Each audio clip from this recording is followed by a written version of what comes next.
Welcome, everybody. It is Monday, Monday night. And this is Everything Titans. It is the Tennessee Titans, the NGSC Sports, Tennessee Titans podcast. Quick snap. Henry, he's going to pass it. Touchdown! Touchdown, Titans! There are no flags on the field. Tennessee has pulled a miracle. And that's good. Picked off at the 24 by Myers for the touchdown. Yeah, that's going to be a quick answer to an incredibly terrible, long question. Just continue to stay consistent and focus on improvement.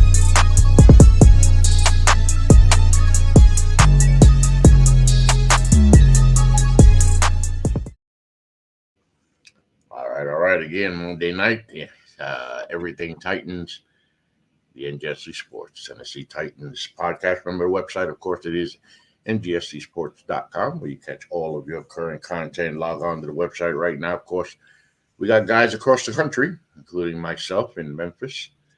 So I put up a piece from this past weekend's loss, the 31-21 home loss to Tulane for the Memphis Tigers, who now fall to 4-2.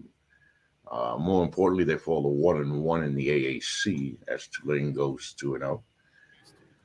Charles Hartley gives us the rocket ship rise and fall of Colorado football. That didn't last long, did it? Half a season. I don't know why anybody thought that Colorado was supposed to compete for the national championship. I mean, I don't think they were. I don't think they were ever supposed to compete for the national championship, but I think what they're doing still head and shoulders above what anything Colorado has done in the past 2, 3, 4 decades. No. There's no question about that. I'm just saying, the height. What's up, Hud? It's Titan show. That's college football show. You know what I'm saying? It's still a sports show. Football. It's entertainment. No, it is. It is. Charles Hartley gives us after the Virginia Tech imbroglio. Wake Forest coach unloads on his team. Wake Forest at 3-3 now. Looks like they're in rebuilding mode. And of course, it's Monday night, and Chris Lacey gives us the MLB Weekly Digest. Brewers starting pitcher Brandon Woodruff underwent shoulder surgery. Of course, his baseball news and notes, all that and more on NGSCsports.com, where we never stop. Remember, of course, Facebook at NGSC Sports. We're also on Twitter at NGSC Sports and also on YouTube at NGSC Sports. Go to YouTube, like, and subscribe. Well, guys, Tennessee Titans football. Real quick overview as we start to talk about the Titans at Ravens, the game itself. 2-4. Another close game that really wasn't as close as the score indicates, people. And the Titans go up to Baltimore, and lose to the Ravens 24-16. I don't know. A lot to pack in. And what up, Huds? 2-4. Yeah, I knew when Kyle Phillips muffed that punt to give Baltimore the 3 extra points, and then it was 18. I said, hey, this game's over. Game's over. No way we're winning with the way that our offense was playing. That would be part of the ugly Zoe. Don't know what Phillips was. I mean, this is one of those moments where you really, truly asking, what the fuck was you thinking about? I mean, what was on your mind? I don't all he had to do was just let it go. It's like let go. I mean, he just wanted to touch the ball. Because he's not why? really getting in the offense. He just And wanted that's to the touch thing. that. And that's touch that right. And leather, that's the thing. you know? Right. That's the thing. Oh yeah, dude, let it go. Let it go. Just let it go. Let it go. No. Is it that bad? You don't even want to talk about it, huh? I mean, you're saying everything you need to say. You know, the way as many times y'all said, "Let it go." I thought I was listening to the fucking Frozen. Thought my daughter was watching the movie. Just let it go. Goodness gracious! Like Kyle Phillips, and then they had the nerve to put him back out there twice to catch. They did. They did. Considering the history, right? Considering the history, like why would you do that? Yes, you're right though. I ain't even thinking about that. He was back. I mean, that was, and you're right, Hudge. I don't know at which point, because at 15-3, you started looking at the game already, and again, like the week before, you start looking at the game like, damn, boy, it's first half. This shit is over. This shit is over already, man. I mean, because we couldn't. Go ahead. Not to mention, didn't Tannehill's ankle get rolled over? It was in the first half, right? I don't remember which quarter, but yeah, it was first half. So, thinking about that, gimpy quarterback, and before that hadn't been playing during the game. He didn't play well, in my opinion, in this game. Even so. Like I said, with the way the offense was playing, and then down 18-3, I just felt that this version of the Titans, that was an insurmountable lead. And that was one of those moments, Joe, where you kind of like, oh shit.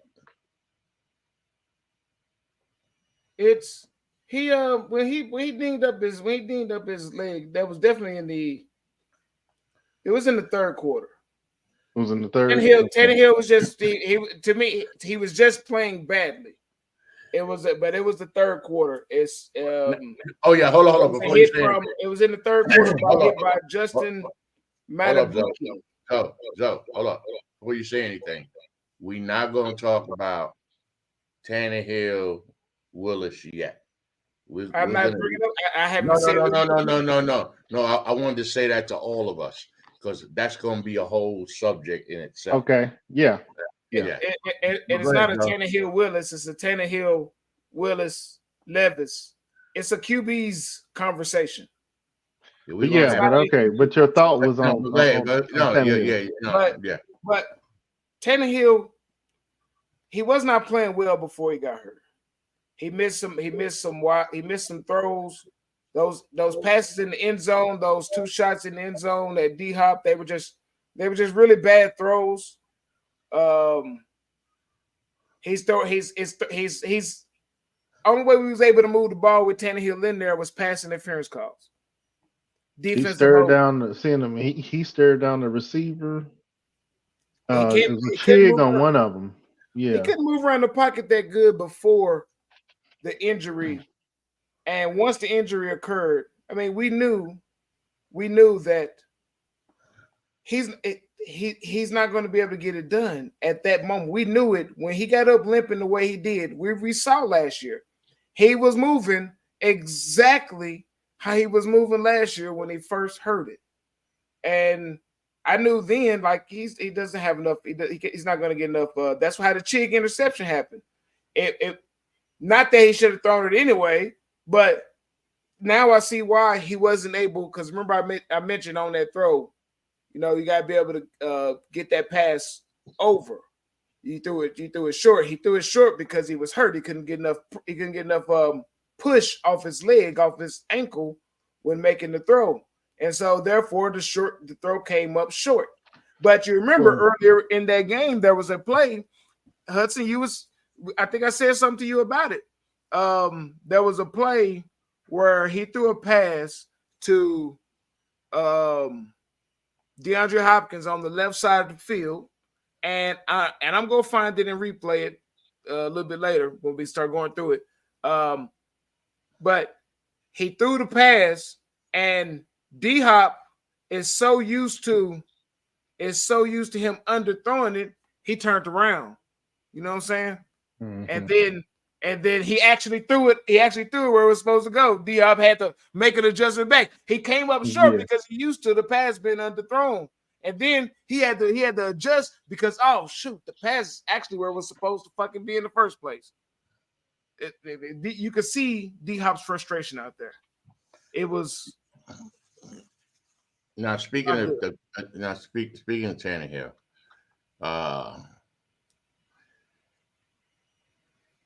moments of the game, like Antoine, you were saying at 18-3 after that muff, and I mean a muff, 1 second, 2 seconds. I mean, you talk about the worst time to do it, and it's 18-3, but then before you know it, it's 18-13. And now you're thinking, hold up, nah, don't get it twisted, folks. I don't think we was all thinking, oh shit, the Titans, they're gonna come back and roar back. And no, I don't think we were thinking that, but it was more like, it's 18-13. Like, oh shit, they made this almost a game. Yeah, it's interesting considering what it could have been, right? Yeah. And then Tannehill throws that interception. And my problem with that though, wasn't it like 3rd and 3? You had, and that's when they had Spears and Henry. Yes. Henry out it was wide open for the first down. Out there, yeah. Which play are we talking about? The interception? Yeah. So he throws that. You're right. It was 13-18, and then Tannehill. Yeah, you know what I'm saying? We got the football. You got a chance to at least make it 18-16, and you throw this huge interception when you had not one but two receivers short for the first down. All right, we're gonna watch this because there is some stuff to digest in this play, and so I'm going to pull up the same view that I had last time, which is a sideline view of the all 22, just to be sure we don't get in no trouble, courteous of NFL.com, the NFL Plus package. Go ahead and give them a shout out real quick. They don't need a shout out. No, they got plenty of money, but I don't want them coming after us for anything. Let me know when that shows up for you. All right. And so you see, you got the shotgun set up here. You got your deep safety back here. You got a lot of men up front. They're not sure whether or not what we're going to particularly do, whether or not we're going to, because it's a 3rd and 3. We could go short, we can go long, we can run the ball. So there's plenty of things we can do. So as you watch it, Tannehill scanning. He takes a snap. Look at that first down. Both of them. Right there. What do you need? You need a first down, right? All you need is a first down. All you need is a first down. It's setting up perfectly. The defender's already bagging up. D-Hop, and we just knew. We all knew he was going to hit them underneath. They're worried about D-Hop. They're assuming.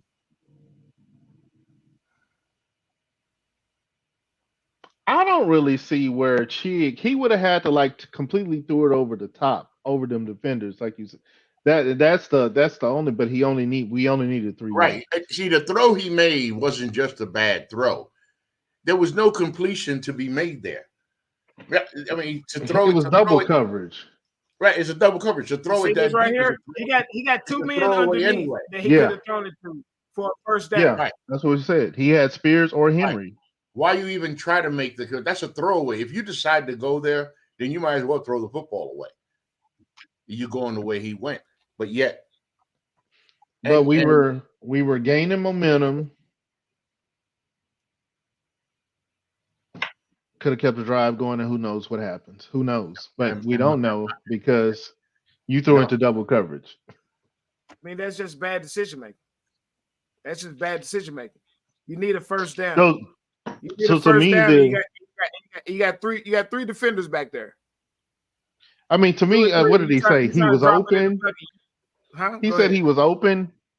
He was open. He just couldn't get enough on it because of the injury. But I don't see where he was open. But I don't know. So Jeffrey Simmons said open? today. Tannehill, that was Tannehill's after the game. Hold on the interception. On the Yes. interception? Who was open? The only people that was open was the defense. The defense was open, yeah. Yo, I don't know, son. Man, come on, man. Come on, man. I mean, come on. He didn't look open to me either, but There wasn't nobody open except I saw 22 and 32 open. Right. They looked open. and mind you, So, go ahead, Joe. No, go ahead, Joe. Go ahead, Joe. Jeffrey Simmons, after the game, he was asked a question. Oh yeah. And he was like, "We need to figure something out. We need to figure out the guys who are going to fight, and figure out the guys who want to be out there, not the guys that don't want to be out there. That's what it needs to be. We need to reevaluate our team and figure it out. That's the message. Let's figure out who wants to play football for the Titans." And like when you look at them, I ain't trying to say that Tannehill's in that list, but we know that he knows. Everybody knows that his time is up here in Tennessee after this season. We're not going to pay him. He's not getting another contract out of us. He's not coming back to us. So he's got to be looking forward. I ain't saying he's one of the people on this list, but when you look at shit like that on that play, which you got to looking at, where he's trying to drop it into a bucket between three defenders to Chig when you got the perfect play down low for the first down. You got two different receivers you could throw to because Henry and Spears were both open. He could have thrown to either one of them for the first down. It's like he's trying to show out, like, yeah, I can still drop that pass and I can still drop it in the bucket. No, this ain't the time, but whatever. I mean, I'm trying to figure out where was his decision making at. Like your 13-year veteran quarterback, that's not a decision. You know you're not supposed to make that decision. So how did you arrive at that decision? Unless you're thinking about trying to show. And that's the big question, right?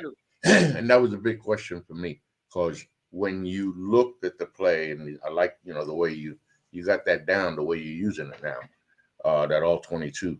When you look at the play and you look at where he threw the ball, the first thing comes to mind. What do you see? You see double coverage. It wasn't just double coverage, because double coverage could be double coverage and the receiver's wide open. This was tight double coverage. There was no place to throw the ball to. Yes, could it have been one of those throws, you know what I'm saying, where it's just placed perfectly and the receiver makes the catch in that double coverage? Yeah, we've seen it happen before. But it's 3rd and 3. It's not like it's 3rd and 19 or 3rd and 27. He took the lowest percentage play. Right. And that's what I'm getting at.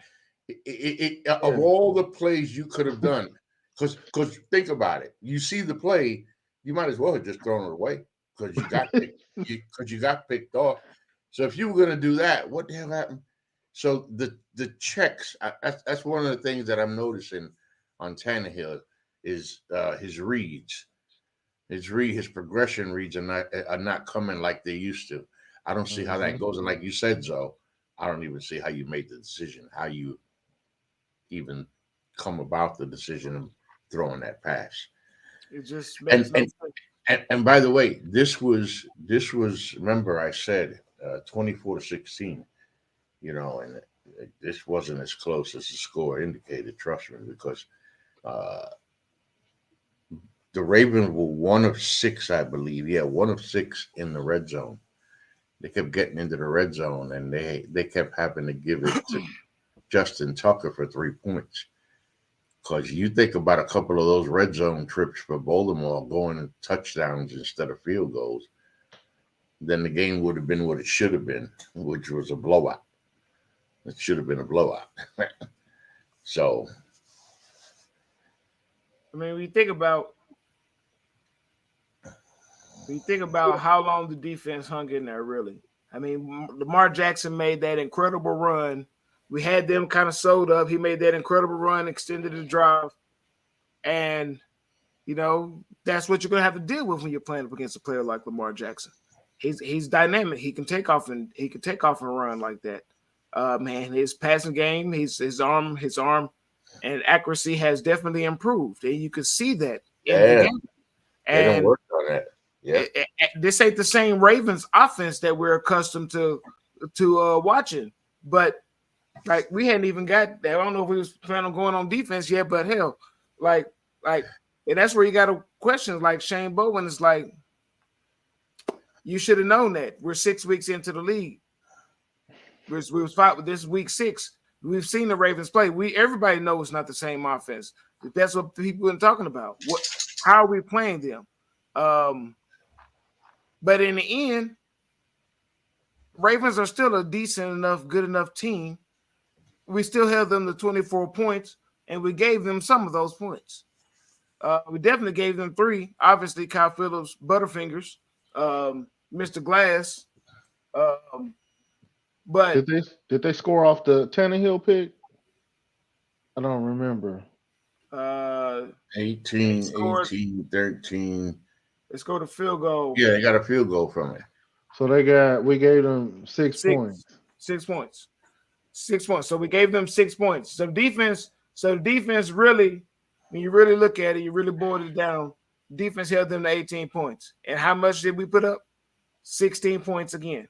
In the end, it still comes back to the same thing. The offense is not performing as much as it's like I would love to really sit back and roast Shane Bowen and just tear him up, much like I wanted to roast Keith Carter, our former offensive line coach, for all that time that he was there. But I got to roast him for 1 year. Then the next year, Todd Downing took over as offensive coordinator. He was so bad that I couldn't think about how bad anybody else was. Yes. Anybody. So and the offense is so bad. And Tim Kelly still he needs to figure out these situational play calling. We're talking about situational plays, situational players, players are being knowing the situation, playing situational football. Yes. We're talking about playing situational football. Yes, that applies to situational coaching, not just situational playing, not just situational quarterbacking. And he still seems to struggle with that. Like when Malik got in the game and they got down to the 1 yard line, what the fuck is that play call you're calling? Like why is that? Why is that? We're right there on the 1 yard line. You got the king, Derrick Henry, and he's actually started to bust some runs off. And what do? I'm finna pull up the play. Because I'm saying, and mind you, our offensive line has been shit, pass and run blocking.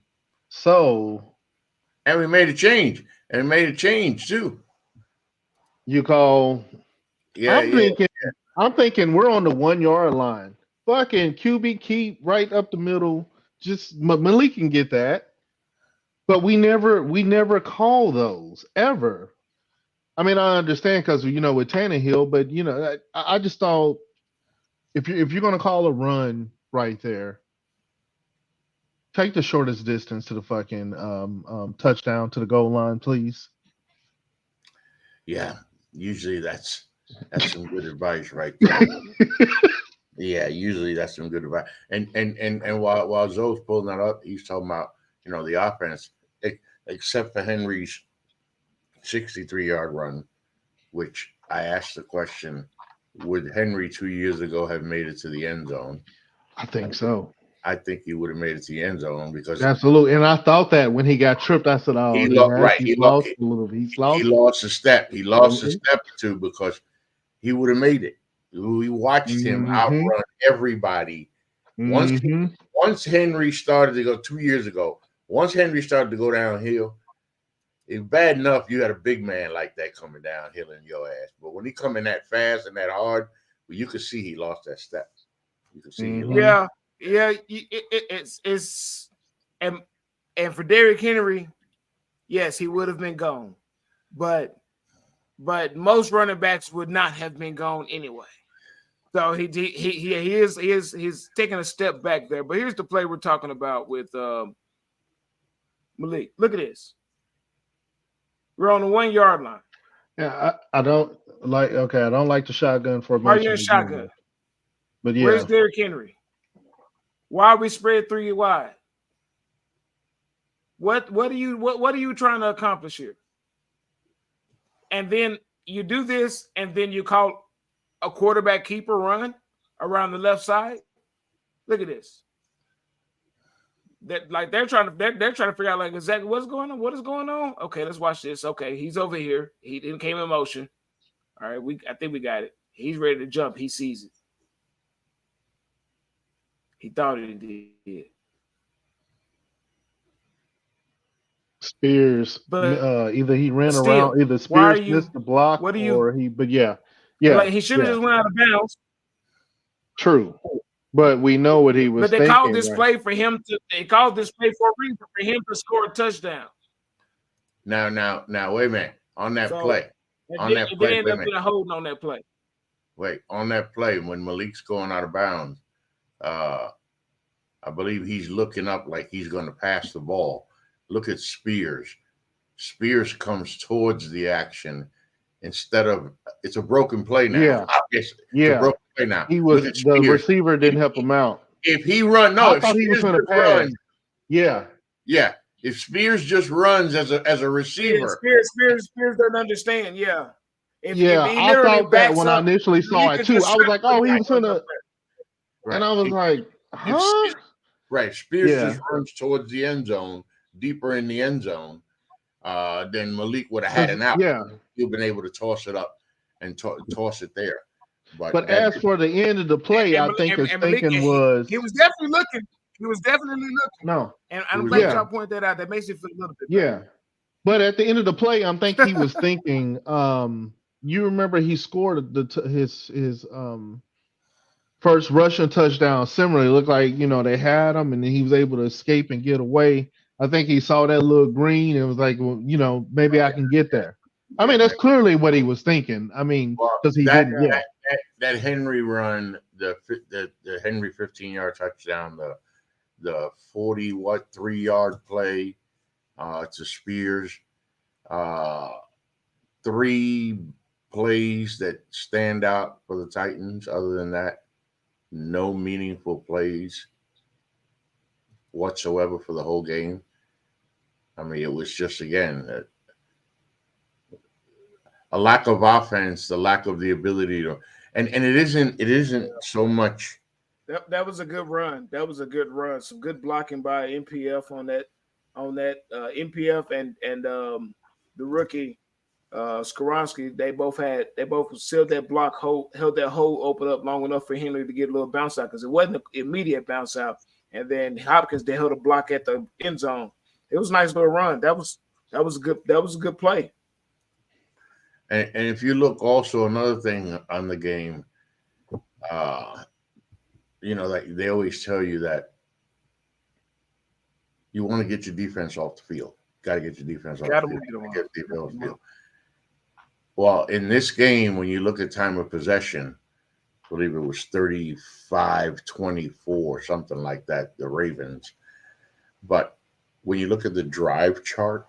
That's correct. All right. When you look at the drive chart, you'll notice sustained Raven drives. 5 plays, 9 plays, 13 plays, time-consuming drives that kept the defense on the field, despite what the defense had done. But what I'm getting at is not giving. They had a 12-play drive that took 3 minutes and 27 seconds off the clock. It was 6 plays, 12 yards. They got a field goal. That was after we punted. This was. I don't know how I ended up with 12 yards. Anyway, go ahead. And third downs, 1 of 9. They pretty much don't care who you are. When you're going 1 of 9 on third down, that tells me how much you're not moving the football. I don't need a stat sheet for that. So and Baltimore was 50% on third down efficiency for their offense, and they were the exact opposite. Is, right. Yeah. So it is another performance by the Titans where you can come up with the old adage, coulda, shoulda, woulda, what if, maybe if, so overall you got Derrick Henry getting 97 yards, I believe, rushing, 63 on 12. On 12 carries. Yeah, 12 carries. 12 carries. Not enough time with the football to distribute the football. So what I'm getting at, guys, is something you're talking about earlier. Todd Kelly, the game plan, the play calling, Ryan Tannehill. I'm wondering, and I'm not excusing Kelly, but I'm wondering how much of the Titan offensive failures this year, especially now, excuse me, as the season goes along, has to do with play execution, the executing of the play itself. Yeah. That's you got to start. No, it's noticeable. It's noticeable. You got to start thinking about that. Because It's hold on, hit on, so you take this with you too. Remember that we watched Tannehill over the last couple of years be able to do things at times without weapons, without any weapons at all, only Derrick Henry there. Henry was hurt.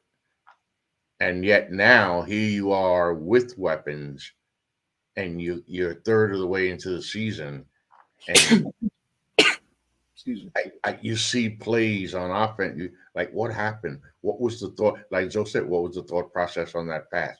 Why didn't you go to this? Why didn't you check down to this? It's like there's a something missing here in the execution of the plays, Antoine. Yeah, you're right. I mean, execution has killed us. So, But I'm trying to figure out, and I'm not. There's been some beautifully designed plays. If only they were executed. There's been some. You're right. Some well-designed plays. To naught. Yeah, let's see here. I'm trying to get a total on how many plays we had on offense altogether. So, go ahead. No, I'm just thinking Tannehill missed those two. 46 plays, something to 74 for. Yeah, like what he supposed to do with 40, what he supposed to do with that? What he supposed to do with that? It's like you don't have enough plays. You don't have the ball long enough. The Titans, this was almost an 11-minute time of possession difference. In the other losses, the time of possession difference hasn't been as great. No, but it's been the same result. Yes, the Titans can't take enough advantage with the football when they have it, and they also don't have enough of the time to have a chance to make up for what they couldn't do when they had the football. So they're losing on each side here, because when they have the football, they don't have enough time in the game, time possession. But when they have the football, they're just they're not doing enough with it. The offense does not look good. The offense is bad. The offense, we know that's bad. It's the bad and the ugly. So this is Everything Titans. It is the NGSC Sports Tennessee Titans football podcast, weekly podcast with Antoine Hudson and Joe Bradford. I'm Ralph Garcia. Remember the website, ngscsports.com, and of course, Facebook at NGSC Sports, Twitter at NGSC Sports, YouTube at NGSC Sports. Make sure you go to YouTube, hit the like and the subscribe button. So now we talk about the elephant in the room. So Tannehill goes down. I didn't see the severity of. So yeah, let me break that to you. So that's just came out about 33 minutes ago, an hour or so ago. It's been reported high ankle sprain. Vrabel said earlier today that it looked like it did last year to him. Looked like it did last year. By the way, it's the same ankle. Same ankle, high ankle sprain. Yeah. And last year he missed the first two. He missed 2 games. He missed 2 games initially because Malik played and won against Houston, and then the next week Malik started again against Kansas City, and they lost on some bad play by Malik, but also some really bad drops that probably could have won the game. So, and don't forget the numerous Kelsey chances on the 2-point conversion. Oh yeah, that shit was crazy. it was like 4 or 5. Oh no, that just popped in my head. It was ridiculous. It was just another example where of how he clearly pushed off, but they called offensive. I mean, they called defensive passing. It's just another example on a small, quick little tangent. I'll be done with it. Just another example of how when you're in the state of Tennessee, all Tennessee sports teams get fucked by the referees. Okay, so his injury, he missed 2 games. Then they brought him back. They brought him back against. I need to bring it up. But they brought him back. He played 2 or 3 more games, and then he went back down again. Malik played again against Houston, played badly. We lost a close game to Houston that we should have won. And then they brought in Josh Dobbs to play the Dallas game and the Jacksonville game at the end of the season.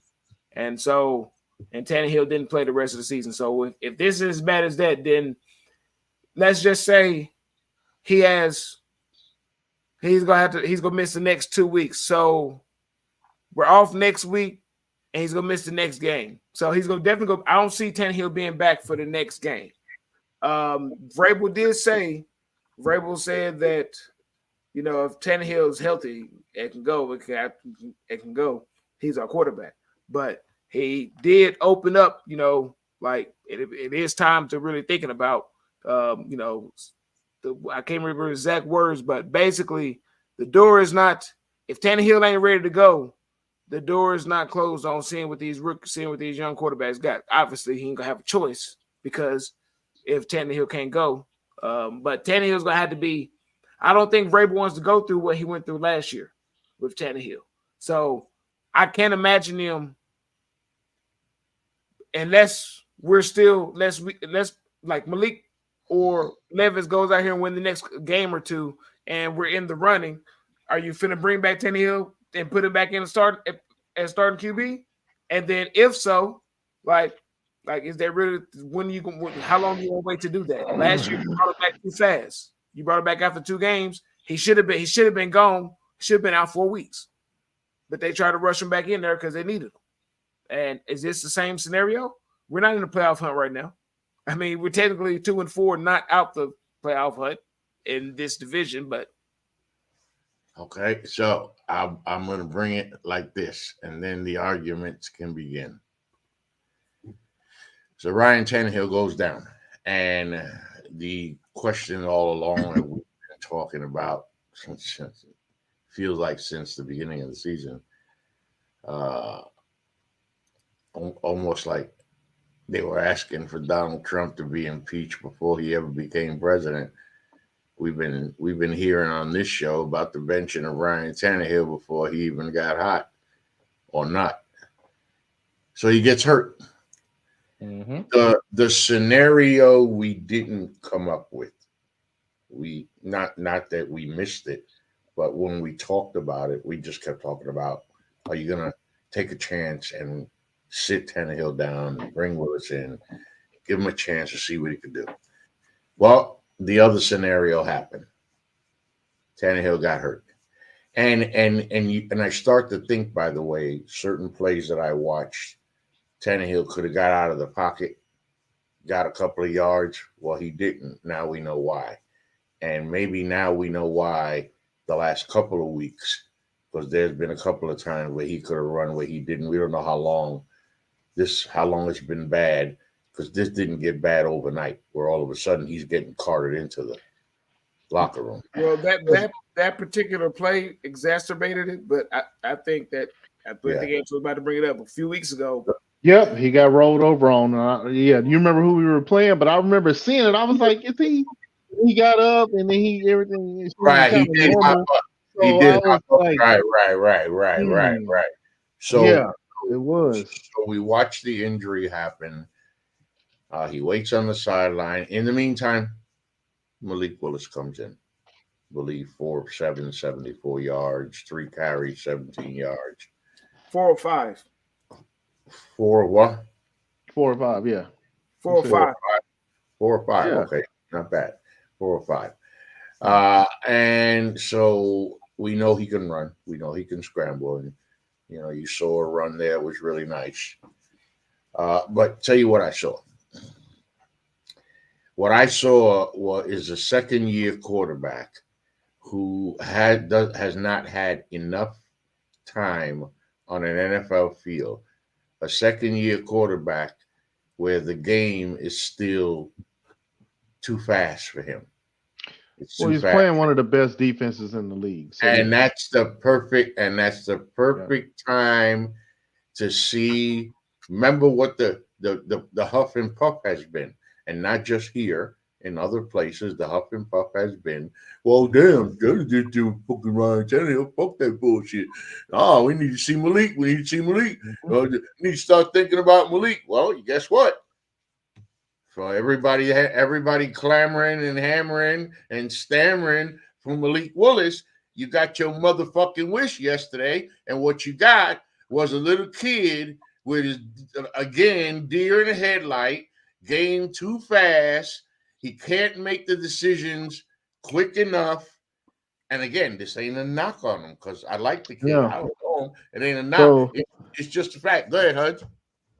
So, yeah, what you're saying is true. What you're saying is true. But you got to remember that 2 things. His line is atrocious. Super atrocious. All right. So you got QB1 hurt because of it. You got what you think is gonna happen to Levis? You put him out there. And also, if Levis was ready, wouldn't he already be above Malik on the depth chart? So Right. I really Yeah. Levis has showed less. To me, Levis has showed even less than Malik. No, but has. My argument here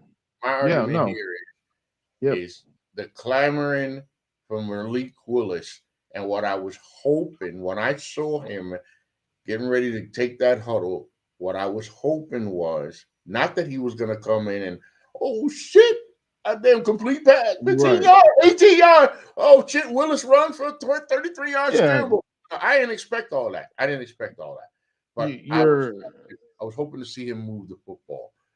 No, go ahead. And we moved the ball with him. The thing was, we got in the red zone. He got sacked 4 times in 15 seconds. Yeah, that's the problem. That's part of the problem, and specifically on 2 of those sacks, it was within the 1 minute, 0 timeouts, and we're in the red zone. You can't take those sacks there. You just can't. You can't. Everybody knows that. I mean, it's QB quarterback in 101. You cannot take the sack right there. So, but he Joe there was some scrambles. Joe warming up over there. And I'm gonna run down and give me some water while he's here. So I'm gonna stir you up, Joe. So here you go. I'm gonna wind you up the rest of the way. So I got 38 seconds to get some water. Well, I mean, I know you asked the question, and I was waiting on my opportunity to answer the question. Go. And so, yes, we've been. It's not clamoring for Malik, we're clamoring. It's been primarily, yes, I have been clamoring for Malik, but not so much because it's Malik, but more so because Tannehill has not been playing good at all. He has been playing like hot garbage, dumpster juice trash. It's been that way for a year and a half now, feels like. Year and a quarter. And I'm sick of watching it. And I was a Tannehill defender. Early on. And now he's become indefensible. And to have, we drafted a QB, Will Levis, this year, letting you know that we've traded up in the draft to get him in the second round. Really wanted to trade into the first. They almost took him with the 11th pick just because they're sick of Tannehill. So obviously, Tannehill was the primary reason why I wanted to see a change of QB. Now, Malik really pissed me off yesterday. And Really? He really pissed me off yesterday. Really? He pissed me off. He pissed me off in the red zone when they got down there and he was taking these sacks. You got to throw that ball at the back of the end zone. You gotta assess it quicker and get rid of that ball out the back of the end zone. You can't to take that many times. Like Vrabel had enough. He was like, "I'm gonna forget this. Kick the field goal. We'll try it again." Now those plays, he wasn't getting a lot of help from his offensive line either, but he still had time to get rid of that ball and throw it out the back of the end zone. You're that close, just chunk that motherfucker up there, and let it come down where it may, outside of the back of the end zone. And that's what really made me the most upset. He had the opportunity. They made some good play calls to get him down there in that opportunity to have a chance to go out there and tie the game, make a name for yourself. Hey, the offense is struggling. Now you create a real quarterback controversy. And that's what I'm the most angry about. I feel like he squandered an opportunity to send a clear message that, hey, I can do this. And guess what? I just put us back in position, regardless of whether or not he won the game. I just put us back in position that we can win this game. Then you got a real quarterback controversy, regardless of whether or not Tannehill is healthy or not. He could have made that. He could have separated himself further away from Will Levis, who he really ain't seen too much of. But so I ran into a Will Levis fan today at the YMCA. Not Will Levis, on a Kentucky fan. They had on Kentucky shirt, Kentucky hat. But he's also a Titans fan, and he said his words: "I did not want the Titans to draft Will Levis in round 1." So I'm glad that didn't happen. Now, I didn't ask him if he was okay with the second round, but his thoughts about the Titans situation was, and he brought up offensive line as well. He was like, I don't see Malik or Will Levis being successful, or any QB behind the line. So, okay, hold on. And that's valid. And that's valid. Now, so I want to be real with you, Ralph. Malik did not look great yesterday, but nor did he look.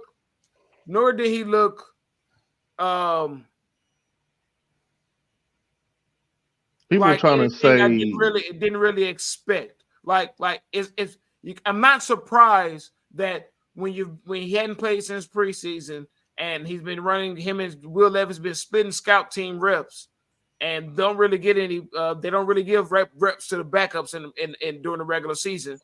I'm not surprised that being put in the fourth quarter, you're losing, you're down by 7, you're down by less than 7 at the time, and you're trying to come back and win the game, and you ain't really had no play time, no practice time. Vrabel chose to travel, and I'm not making this. These are facts though. Vrabel chose to travel. Starters. Yeah, starters travel on Thursday. That's fine. Starters be ready to go. That's what. Yeah, it's your depth that is punished by not having a regular schedule. They should have traveled earlier in the week, not because he's worried about whether or not his starters are going to be ready to go. That's what the starters for. It's what about your depth? Are they going to be ready to go? So we don't know. We don't know how that whole scenario, how that everything could have transpired. And then it came out. It was a good play call. His first play, a little rollout. We can look at some plays if you want to. I ain't had a chance to really look at these plays because I'm going to go in depth and really trying to see from the all 22 perspective what Malik was seeing and what he was missing. Most importantly, because that's what's going on. The game is too fast for him. But there's only one way. There's only one way for that to change. Reps. Playing time in a live action game. That's what happens. Like that's what happens when you're a rookie or you're a second-year quarterback, and you got to get reps. That's what they're doing with these rookies right now, letting them get their reps in. They ain't worried about necessarily winning this year. They want to get these reps in. Are we at that situation? Do we need to consider that? You remember I already talked about this last week, and you looked at me crazy, Ralph, when I talked about game. This is exactly when it happened in 2019. Malik had a chance yesterday to make a real statement, but he didn't. He didn't make that statement. So now they got to go. He didn't make the statement because he can't make the statement. That's what the part I'm lost here. Hold on. That's my problem. That's my problem with people with opinions like that right there. That he can't when the opportunity that he's been presented with. Yes, the opportunity has not been a good situation. He's been the temporary guy. He's had a shit team, especially last year's situation. Last year's situation was a complete 100% utter shit show. The only time you've seen him this game was in that one quarter. And yes, he took some sacks. He got to get that ball out of there faster. But that's what the next game is going to be about, right? So that's not what I'm talking about. So you want to skip past him and just go ahead and put levels in? Listen, that's not what I'm talking about. Okay, then what are we talking about? That's not what I'm talking about. But you used the word can't, and that's what set me off. You said can't. No. I could be confused here. So let's help me clear my possible confusion. Number one, where did Malik Willis play college? No, that's why he needs reps, because of where he played college. No, I'm just saying. Wait a minute. Just to play along with me. He went to Liberty, right? Levis needs reps too. Shit. All right, so he went to Liberty. So that's not NFL caliber quarterback university. No. But that's not where did he start at, Ralph? Hold on. Where did he start his career, Ralph? Hold on. Where did he start his career? Where did he start his career? He started his career at Auburn. He was at Auburn for 2 years. He was recruited to an SEC. Okay. Just making sure that's clear. Right. But he finished at Liberty. That's where he finished that. Who couldn't he beat out? Now there was something else going on. Many quarterbacks from Auburn have come to the NFL that didn't pan out too well. I know one in particular lately who. Anyway, point I'm getting at is this. You said earlier Malik squandered the opportunity. I understand why you say that. But in order for Malik to have squandered the opportunity, he has to have the NFL ability to have been able to do something with the opportunity. And hold on, Bear, take it easy. He hasn't gotten the playing time. You're right. But he hasn't merited any playing time. He's just a backup. Hold on. I'm talking about. Listen, this is NFL talk here. NFL talk here. There's a young man who's coming into the Professional Football League that's so much different than college. We obviously know that. You just don't come in ready to play football. He doesn't have that. He hasn't gotten the reps, like you said. He doesn't have the ability, so he can't squander something. Nothing's going to be given to him. He doesn't have that ability right now. That's why there hasn't been any talk about him replacing Tannehill. Hey, I got a question for both of y'all here. How about this? You talk about Malik Willis or Will Levis. What if neither one of them is the answer? It's a good thank you. Right. And that's why we're not doing nothing this season. We're not going anywhere. We're not winning a Super Bowl. See, the Super Bowl or bust, right? We're not winning. See what these guys got so that we can draft a quarterback next year if need be. And that's where we go now. 2-4 at the bye week. And if you're the team itself, you're not supposed to give up. That's not what you do as a professional athlete. But as reporters, media, fan, you start looking at the football team, and I think you can pretty much tell yourself, this ain't a playoff team.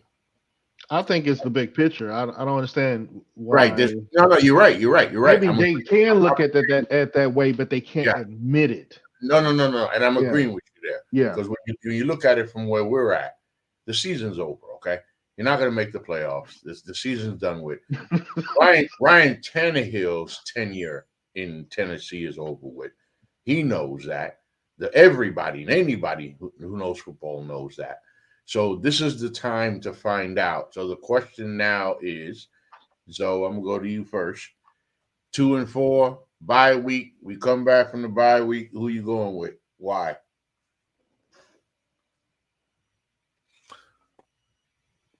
Two and 4, we come back from the bye week. If Tannehill is not healthy, we are going with Malik. No. I'm sorry. And I don't care if Tannehill is healthy. We're not winning. Shit. Yes. Start the young guys. But go ahead. No, I'm sorry. Zoe first. Who do I want them to go with, or what is the realistic? What are we talking about? What's the full scenario? Because you just said coming out of bye week, we got an injury situation. Hey, hold on. Hey, Keisha, you keep the camera off, but if you got something to say, you're with us. I don't know if she's there. Go ahead, guys. So this is why I want Malik in there. He made a statement. He said something that I ain't heard Tannehill say all fucking year. This is what he said. Your job is to be ready when called upon. And he wasn't. So, quote, we didn't come out with a dub, so that's on me. I'm just taking it day by day, and whatever is asking me, I'm going to try and do my best. We didn't come out with the dub, and that's on me. The backup quarterback who could play a quarter of football, just it is post-game presser. We didn't get the dub, so that's on me. I ain't heard Tannehill's, but what most I've heard Tannehill take full accountability and responsibility for all fucking season is I got to play better. Malik said the game we lost, it's on me. It's clearly it's not on him. If he came in, you was already losing and you only finished out the last quarter of the game. Clearly not on you, but that's the type of mentality you got to have. So I think that the steps should be take this week and next week, get both of them ready, get both of them as many reps as you can this week. Next week, when it's time to start game planning, Malik deserves the first shot. This performance in this game, which he was still 4 or 5, he took 4 sacks. That's the problem. Like another stat that's out there, Malik has been sacked on 17.5 of his career dropbacks. That's the second highest rate of any quarterback with 50-plus passes in the last 30 seasons. Only Luke Falk, another former Titans great, was higher. A great dud quarterback. But my question to that is, it's got to have context. How many quarterbacks have started off their careers throwing interceptions, taking sacks, and then managed to have enough opportunity and they had enough skill set and had mind enough to be able to improve from game to game, week to week, and show improvement year over year to the point where that's not, now they're not in that sack category. Like you said, Malik needs playing time. Levis, we need to see what he can do.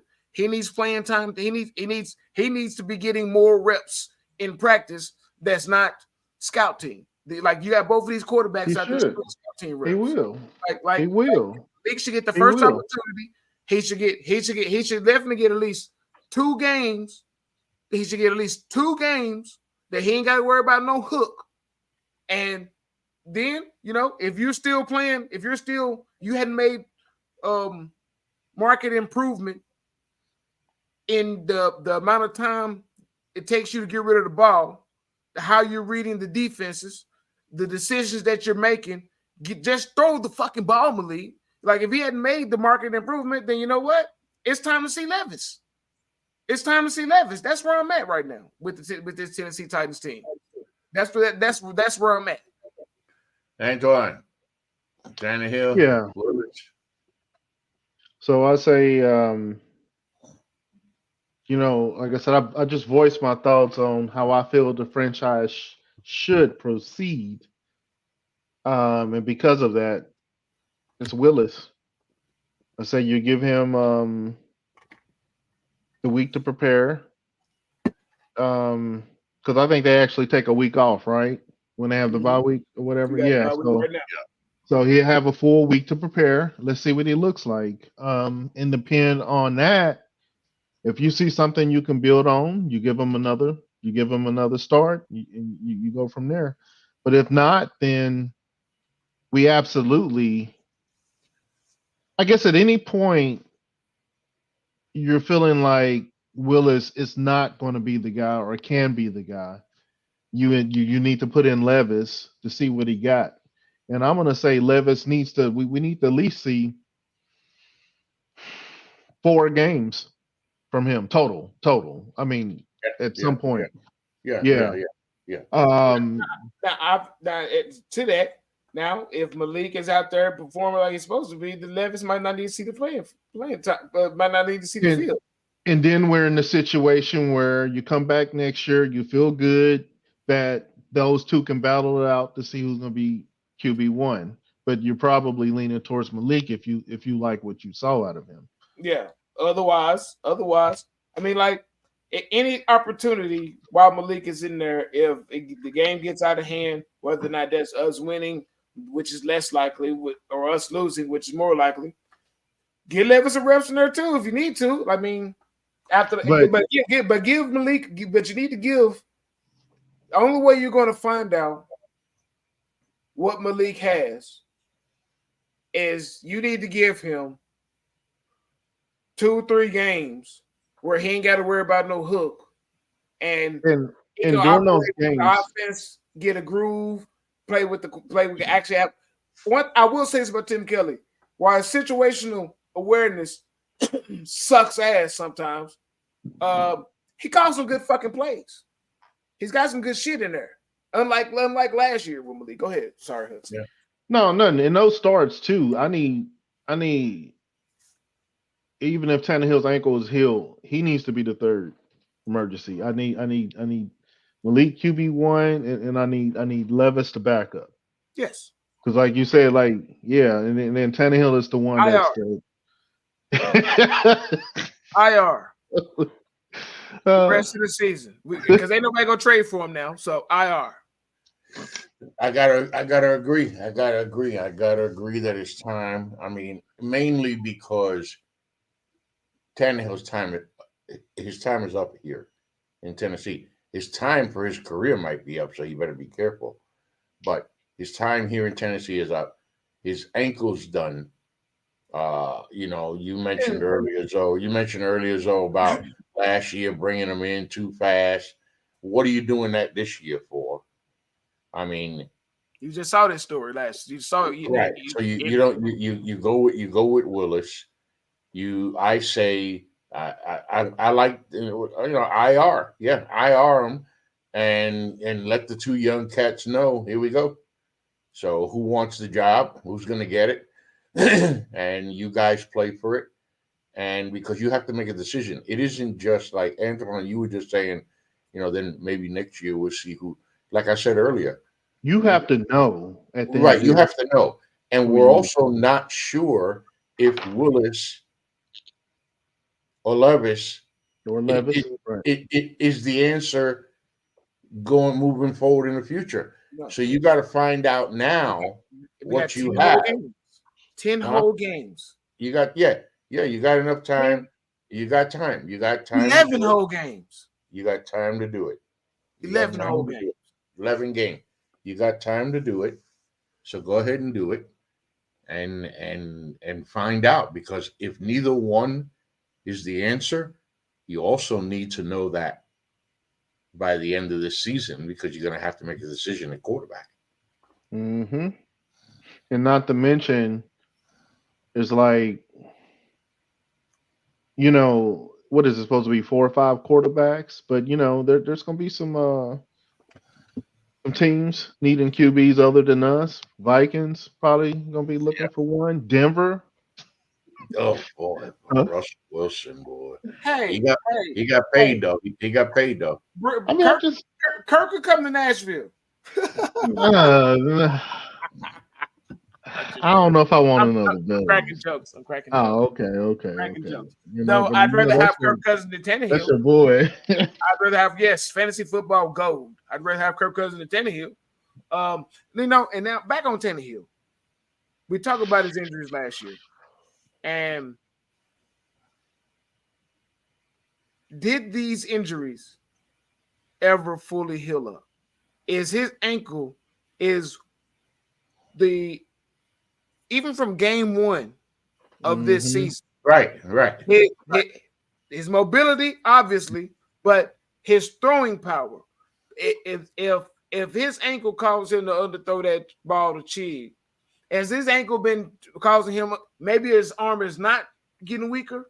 Maybe he still has the. Maybe he still has. And I was hitting to that earlier. He's been dealing with the injury all season long. How much has that played? Yep. How much has that played into this year? Yeah. How long has it been a problem? And that's how long has he? And how long? Then because he's a competitor, and I'll give Tannehill that he's a competitor, and because he's a competitor. How much is how truthful and up and forthright has he been coming about his mobility? Right. Exactly. His pain tolerance. And could this have been from the beginning of the season? Could it have been again? Good point. I mean, somebody they talk about you got a motherfucker breathing down your neck. The whole talk all offseason, Titans going to trade up for a quarterback. We're going to get rid of Tannehill. Oh, but they drafted Will Levis. Will Levis is going to take Tannehill's job by like that. That's been his life for the past since the Bengals game. That's been Tannehill's life, and so I can understand him trying to push through an injury, not being forthright and coming forth with proper information. So yeah, I can see that, And I ain't got no ill will against Tannehill. It's just what have you done for me lately? Yes, you did. You came in and yes, I pumped you up then, and I was happy to have you. Now it's time for you to fucking go. And for this week, no real this dude, that dude. I would say it's safe to say that this dude and that dude and the rest of those dudes are all on the same damn team. And they all realize what the hell they got to do before this dude finds himself sitting on the bench and watching that dude take his job. Mm-hmm. That's the bottom line on this dude, that dude. No, we there's 2 things we left out of this conversation in our little recap. And we can collectively make them this dude and that dude. This dude, Christian Fulton, got benched. He did end up coming back in the game later on, but he got benched. That other dude, Andre Dillard, he got benched for the rest of the game. And MPF, who just came back from gambling suspension, playing right tackle, was in there. He didn't do a bad job. He's rusty. He had no playing time. Obviously, I think that he's at least physically more serviceable than Andre soft ass Dillon, who getting a fat ass paycheck out of us. And so both of them, they done both got yanked. They on notice. On notice. Yeah, there's a lot that should be on notice there.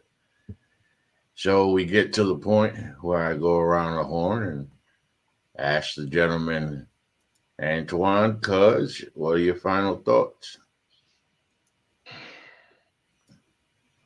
I don't know, yo. It's these games.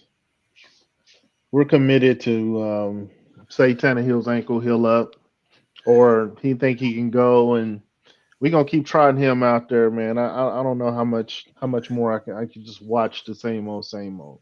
I mean, you got to give me a reason to watch these games right now, and so what we're doing ain't it. I mean, if we got to put these young bucks in, if we got to make some trades, so be it. I'm ready. I'm ready. I'm ready because I'm thinking about the future right now. That's what I want to see. And unfortunately, since we have a show every week, we ain't got no choice but to watch the damn game. And these two, it's misery. I'm sitting here. They got to go to the game. Oh, I'm sitting here pissed off. I was thinking today, man, I'm mad. I let Zoe talk me into getting these tickets this year. Got to go look at this shit. Zoe's fault. Zoe, final thoughts, bro. Final thoughts, bro. Well, then I guess you'll like my final thought then, Hudson. My final thought is I don't think I'm going to go to a Titans game as long as they keep trying Tannehill out there. And the only thing that will change that is if they try Tannehill out there and he actually string together some couple of games of actual real fucking quarterback performances that we actually win some games and maybe something start to shake. Otherwise, I'm not going to the game, and I will sell my tickets until I'm watching one of the young quarterbacks. I'm not going to continue to go watch this same crap out there. That's from my final thought. Look, and we ain't even talk about this shit beforehand, So it's not like we planned this. Like I didn't know what he was gonna say. He didn't know what I was gonna say. Well, we're both just fed up. My final thought is this: just make sure before you sell the ticket, you check with me first where I can get the ticket. You know what I'm saying? I go to the game. But my final thoughts on the Titans is this: every football team. A lot of football teams go through this, even this early in the season, where seasons look like they're over. As an organization, you don't want to think that way. You don't want to talk that way. You can't practice that way. You have to keep playing to win. You remember the last time the Titans were 2-4, by the way, they made it to the AFC Championship game. So believe me, there's talk. There's that talk is in the locker room. But with that team, it just took a quarterback change. This team, all right. But I'm just saying. No, I got you. But it's too much going on. But it has gotten to a point for me, and Antoine was saying it, where I was like, I was talking to my partner at NGSC Sports, John. He says, you guys must have watched some of the shows. You guys got like 2 different shows. I said, well, what do you mean? Well, he said, you got a show when the Titans win, and you got a different show when the Titans lose. That's usually the tone of the game, of the show. Will tell you that. And I started saying, damn, this might be a long season, boy. We're gonna have to do this. So we'll have to do this shit every week. Be like, I gotta go on and talk about this motherfucking game. But that's why we're here, and that's why we're gonna keep coming back every single week, no matter what. What was it like a major league when they was the announcers? They had the cigarettes and the glasses of whiskey. What? What? You know what I'm saying? I mean, that's the way it's gonna be, and somebody got to start making some decisions.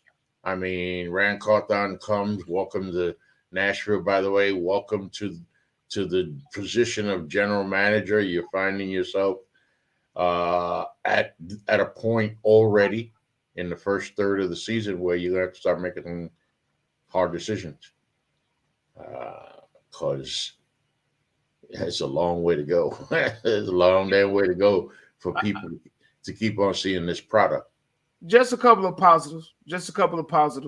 You know, Aziz Al-Shir, he's been an amazing pickup. That was a great pickup. That really was. 15 tackles yesterday, 9 solo. We had. I didn't even realize this myself. We had a Harold Landry sack sighting yesterday. He was the only one on the only tackles for loss. So that's good. Jack Gibbons continuing to be consistent. He still can get worked by the right person in the middle. He's our highest rated defensive player yesterday. Give him put some respect on the undrafted. Yeah. So we have some bright spots. We have some little bright spots among the team until that hit. Until Josh Riley got hurt, Josh Riley was becoming a bright spot. Chris Moore has been a decent bright spot, and both of those players got took out by some dirty hits yesterday. Well, at least especially one of them.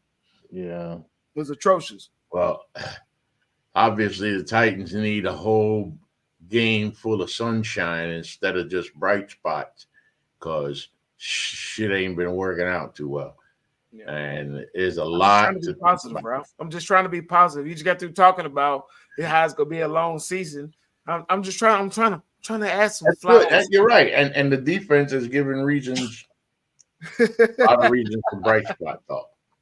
All right, there you have it, y'all. This is, of course, Everything Titans. It is the Tennessee Titans podcast on NGSC Sports. Remember, the website, it is ngscsports.com, where you catch all of your current content. I'm going to take us out this week with, of course, our intro, which, of course, also serves as our outro.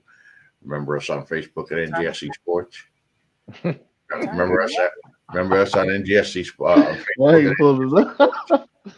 Twitter at NGSC Sports. YouTube at NGSC Sports. Hit the like button, hit the subscribe button, and always remember, Zoe, what? Tighten up. Tighten up. Tighten up. Henry, he's going to pass it. Touchdown. Touchdown, Titans. There are no flags on the field. Tennessee has pulled a miracle. And that's going to be picked off at the 24 by Myers for the touchdown. Yeah, that's going to be a quick answer to an incredibly terrible, long question. Just continue to stay consistent and focus on improvement